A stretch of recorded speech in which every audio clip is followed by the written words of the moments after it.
नमस्कार, रजनी काळभोर किचनमध्ये मी रजनी काळभोर आपले स्वागत करते। काही भाज्या आपल्याला ठराविक ऋतूमध्येच खायला मिळतात, त्यापैकी एक आहे पांढरी पापडी। ती आपल्याला फक्त हिवाळ्यातच खायला मिळते। आज आपण पांढऱ्या पापडीची सुकी भाजी कशी बनवायची हे पाहणार आहोत। चला तर मग रेसिपीला सुरुवात करूया।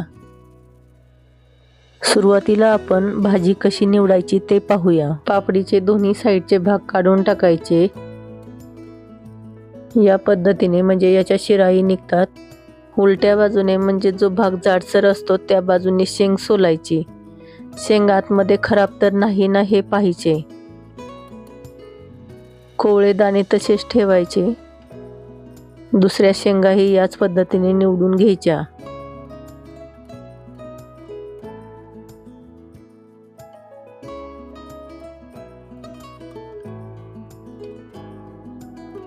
एखाद्या पापडीमध्ये जर दाणे निबर असतील तर त्यातील फक्त दाणेच घ्यायचे, पापडीची शेंग घ्यायची नाही। सगळ्या शेंगा अगोदर निवडून शिरा काढून घ्यायच्या।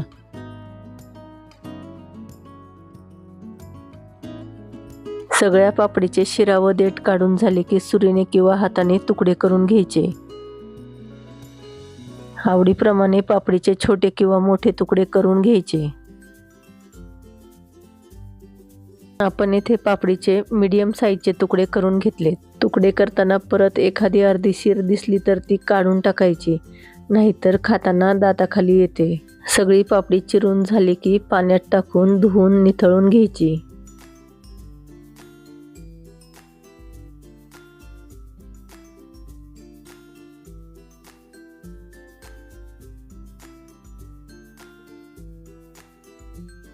भाजी बनवण्यासाठी लागणारे साहित्य पाहूया।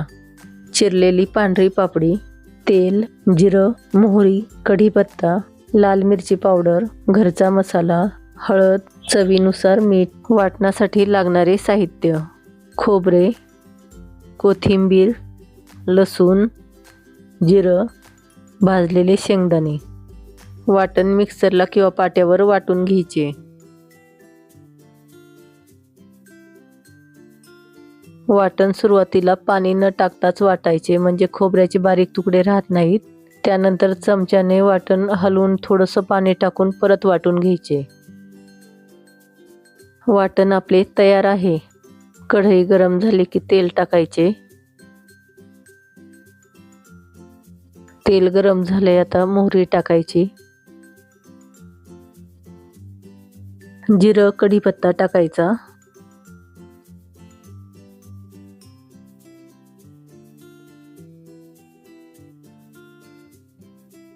पांढऱ्या पापडीची शेंग टाकायची। 2-3 मिनिट पापडी छान परतायची। चवीनुसार मीठ टाकायचे।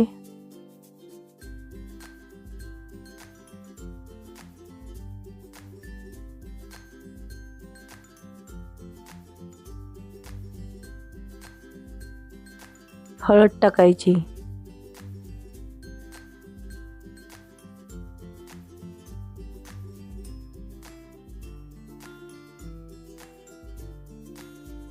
लाल मिरची पावडर व घरचा मसाला टाकायचा। तिखट हे चवीनुसारच टाकायचे। मसाला पापडी बरोबर छान परतायचा।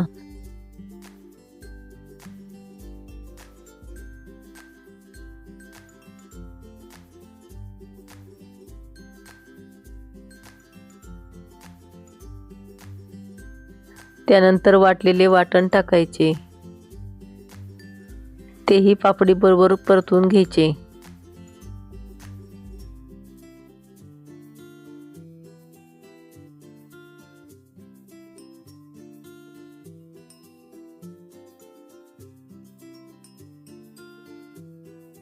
वाटणाचे पाणी टाकायचे।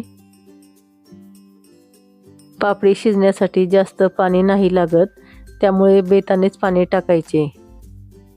झाकण ठेवून 5-6 मिनिट मंद गॅसवर पापडी शिजू द्यायची। 5-6 मिनिटांनंतर झाकण काढून पापडी शिजली का ते चेक करायचे। पापडी शिजली आहे, गॅस बंद करायचा। ही भाजी खूप पटकन शिजते। पापडीची भाजी आपण चपाती किंवा भाकरी बरोबर खाऊ शकतो।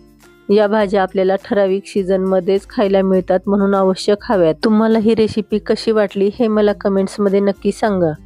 रेसिपी आवडली तर व्हिडिओला लाईक करा आणि तुम्ही या चॅनलला अजूनही सबस्क्राईब केले नसेल तर सबस्क्राईब नक्की करा। धन्यवाद।